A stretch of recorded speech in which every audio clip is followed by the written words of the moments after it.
ఎంతకాలం ఆపుతారు సార్ ఎక్కడైనా సార్?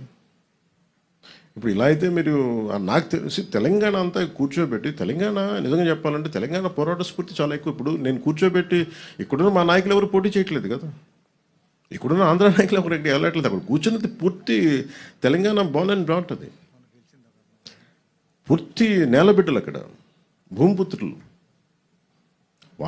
వాళ్ళు పోటీ చేస్తారంటే ఆపేది ఎవరండి? వాళ్ళు సభ పెట్టుకుంటారంటే ఆపేది ఎవరు? ఎంతకాలం ఆపగలరు? ఇజ్ ఇట్ యాంటీ కాన్స్టిట్యూషనల్ కదా? ఈవెన్ తెలంగాణ పోలీసు కూడా అదే చెప్తారు కదా, ఒకరోజు ఆపగలరు, 2 రోజులు ఆపగలరు. కానీ అలా తెలుసు అది ఎక్కడ ఆప్ చేయలేదు, జరగదు కూడా. అది ఉన్న ఏదో ఒక మేబీ ఆ సందర్భం నాకు తెలిసి ఇది ఒక్కళ్ళు కూర్చొని చేసింది కాదు, ఏదో అది చిలికి గాని వల్ల అయిందనుకుంటున్నాను. అంతకుమించి నేను నిజంగా చెప్పాలంటే నేను అడిగారు మన ఛానల్లో కూడా, మన కొంతమంది జర్నలిస్ట్ సోదరులు కూడా అడిగారు, ఏదైనా కాన్స్పిరసీ ఉంటుంది అంటే ఏముంటుంది కాన్స్పిరసీ? ఏదో ఒకళ్ళు కూర్చోబెట్టి మాట్లాడి కాకపోతే దేనికి తక్కువ అంటుకుంటుందంటే మన దేశంలో బతకడం మన హక్కు కదా. మన హక్కుని ఇప్పుడు నేను కూర్చోబెట్టి ఈరోజు ఆర్టికల్ 370 రద్దు అంటే నువ్వు కూర్చోబెట్టి కాశ్మీరీ పండితులు మీరు ఇక్కడి నుంచి వెళ్ళిపోండి అంటే అవన్నీ ఎటు తిరిగినాయి, ఎటు వచ్చినాయి? అలాంటి కొద్దిమంది మాట్లాడటం దేశానికి శ్రేయస్కరం కాదు. నాకేదో జరుగుద్దని కాదు, నాకేం జరుగుద్ది? నాకు దాని గురించి అసలు ఇబ్బంది లేదు. ద్వేషం, విద్వేషాలకి ద్వేషాలకే ఒక ముగింపు పలకాలనే కదండి.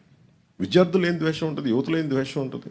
ఇప్పుడు ఇందాక కలిసినప్పుడు వాళ్ళు కూర్చోబెట్టి ఇద్దరు భార్యాభర్తలు ఇద్దరు, ఒకళ్ళు నల్గొండ నుంచి, ఇంకొకళ్ళు ఇక్కడే మన గుంటూరు నుంచి, బాంధవ్యాలు ఉంటాయి, వ్యాపారాలు. నేను అది కూడా చెప్పాను.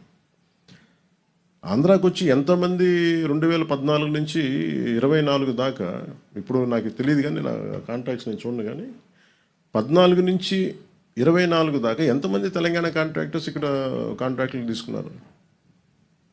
అలాగే తెలంగాణలో ఎంతమంది ఆంధ్ర కాంట్రాక్టర్స్ అక్కడ కాంట్రాక్టులు చేశారు? నేనేమంటున్నానంటే ఇవన్నీ మీరు జరుగుతున్నప్పుడు ప్రజల మధ్య ద్వేషం దేనికని? అవి తీసుకురాకండి. ఒక కైండ్ ఆఫ్ రిక్వెస్ట్ అది.